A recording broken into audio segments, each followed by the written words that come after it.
UFC 306 has been leaked with Ilia Topuria versus Max Holloway as the main event. We all thought it was going to be O'Malley versus Merab, but that is still on the card, allegedly according to the leak, right? They might still change things around, but it looks like it's Topuria versus Holloway and O'Malley versus Merab. For the Sphere card, which is kind of strange, they have a Spanish champion headlining a Mexico-themed Sphere event. Perhaps they still put on a third title fight between Shevchenko and Grasso. That would be absolutely ideal. If I were to predict how many buys this card is going to have, I would say anywhere from 500,000 to like 750,000. And the reason for that is Max is a bigger star than he's ever been before. He had the biggest performance of the year at 300 where everybody was watching. O'Malley's on the card and he sells pretty well. And if we're talking about internationally, everyone from Spain is watching this card. Everybody. So I do think it's going to be a massive card, but it is looking like they're trying to stack this card with a lot of great fights. I mean, that main event alone is one of the best fights of the entire year. I mean, Topuria versus Holloway could go down as one of the best featherweight fights we've ever seen, because I think stylistically Holloway is a much tougher fight for Ilia Topuria than Volkanovski was. Volk is a kind of opponent that Topuria could knock out if he gets into that close range, but for Holloway, the guy has a chin of steel, absolutely not going to get knocked out most likely. I mean, Justin Gaethje wobbled this guy, sent him to the mat with a big hook, but even he wasn't able to knock out Holloway. If Dustin and Justin can't, I don't know if Topuria can, but I do think Topuria's boxing skill, and especially his grappling, which is being very underrated as of late, we could see Topuria beat Holloway with a mixed game plan. He doesn't want to just strike with him, and he doesn't want to just grapple with him.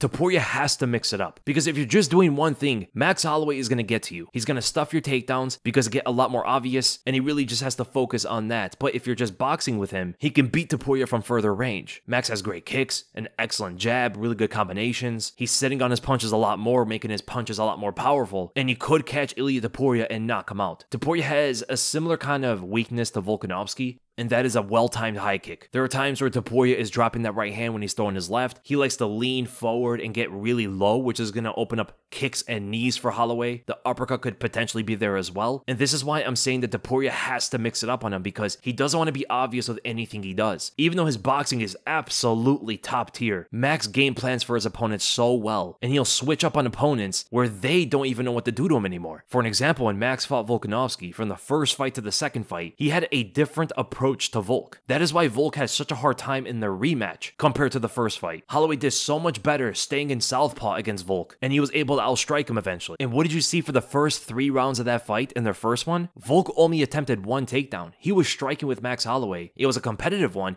but he was able to ultimately beat him. It looked like Holloway may have gotten more prepared for the wrestling of Volk, anticipating him to go that route instead of strike with him for nearly 5 rounds straight. He only attempted, 4 takedowns throughout the whole fight. 2 of them are in the 5th round. And then the second fight came, and you can tell that Holloway was much more prepared for the striking of Volkanovski until the wrestling became a factor in the 3rd, 4th, and 5th rounds. That's how Volk won the rematch. It was off of his wrestling and finding good counter punches enough to win that 3rd round specifically. And the thing about Ilia Topuria is he's a better boxer than Volk is. He's a harder puncher, and he probably has better jiu-jitsu. He has a good wrestling game to go with it too. A very well-rounded fighter. And besides Volkanovski, Max doesn't really go up against well-rounded fighters. He really doesn't. He fought Volk. He fought Frankie in the past, but Frankie was a bit older. And Topuria is one of the few opponents at the highest level that could use his wrestling and boxing against Max Holloway to win the fight. But there are striking opportunities for Max to knock Topuria out. But here's the thing. Max Holloway should not throw down with Topuria. He should not be pointing at the ground with this guy. Even though Gaethje potentially hits harder than Topuria because he is bigger and stuff, Topuria has way more lethal hands than Gaethje does. He's way more precise. He's way better of a boxer. He's better with the combinations. He goes to the body well, and he can mix it up to the head, kind of similar to what Holloway did to Gaethje, right? Remember when Max went to the body and then threw an overhand at the head? Topuria could do the same thing to Max, and probably even better. A win for either of these fighters is so big. If Topuria beats Max Holloway, he would be the guy that defeated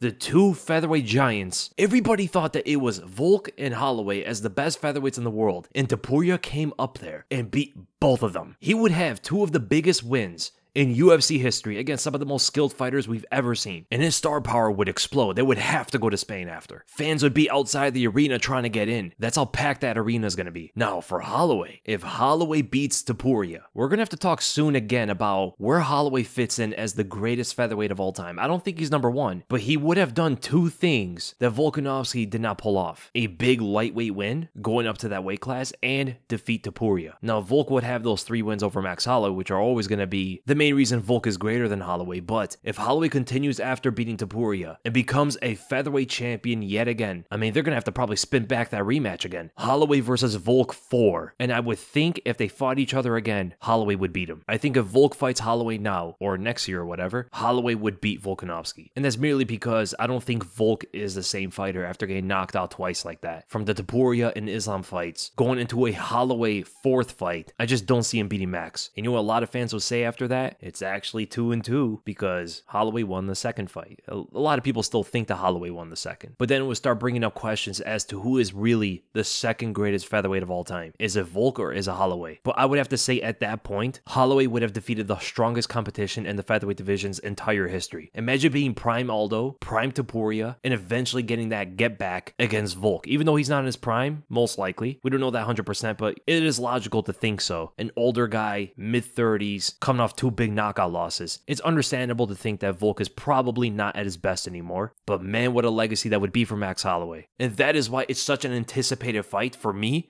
I think it's one of the best fights of the entire year. This could be the next great featherweight fight in the UFC. And as for Sean O'Malley and Merab, I mean, it's a fight of opposites. O'Malley is the striker, Merab is the shorter wrestler. If O'Malley cannot anticipate the takedowns when they come at him, he's gonna lose the fight most likely. He has to catch Merab in moments, unless he completely shuts down the wrestling. And Merab gets stuck striking with O'Malley. Do you know how horrible, how much of a nightmare that would be for Merab? If he can't even take O'Malley to the ground at all, it would be an absolute one-sided fight. O'Malley would torch this guy, tear him apart if Merab cannot take that guy to the ground. And that is why it becomes a much harder fight to predict, because O'Malley can catch him at any moment, as Merab is very hittable. The guy doesn't have great defense, he doesn't have great footwork, his punches and kicks aren't too threatening to his opponents, and O'Malley is probably the best striker in the bantamweight division. He's the cleanest puncher, best sniper, he has the best footwork by far, and he's the longest and tallest guy in that weight class, or at least in the top 15. Merab cannot do a thing to O'Malley in the stand-up whatsoever. And that's not necessarily the same thing for O'Malley on the ground. O'Malley could do some stuff on the ground. He's very underrated there. If you guys haven't seen his grappling match with Takanori Gomi back in the day, this was a long time ago too. O'Malley's good, man. He's really good on the ground. He just barely ever shows it in a fight because lately opponents haven't been able to take him to the ground that much. And Merab is the best wrestler in the weight class. If there is anybody to take down O'Malley and show some kind of wrestling deficiency, it is Merab to do that. But as the fight is getting closer now, I am starting to think that O'Malley probably is going to pull off the win. Merab is just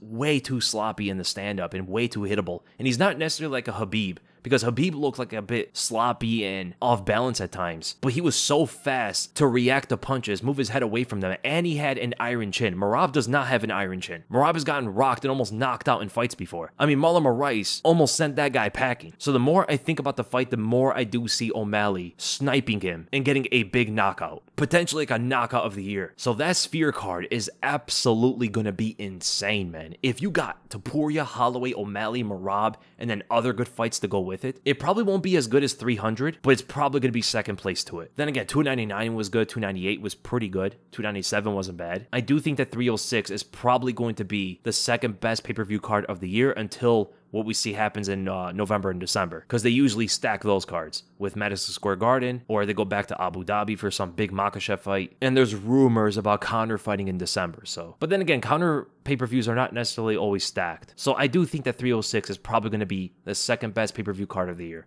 Man, so leave in the comments below, what do you guys think about the main event and co-main event? Who do you think is going to win these fights? How big of the card you think this is going to be? How many pay-per-view sales and all that stuff? Yo, and who's going to be there? Because I know they're having this whole like theme in Vegas around that time, so it's going to be pretty cool. So make sure to subscribe, guys, and I'll see you in the next video, which is probably going to be the podcast.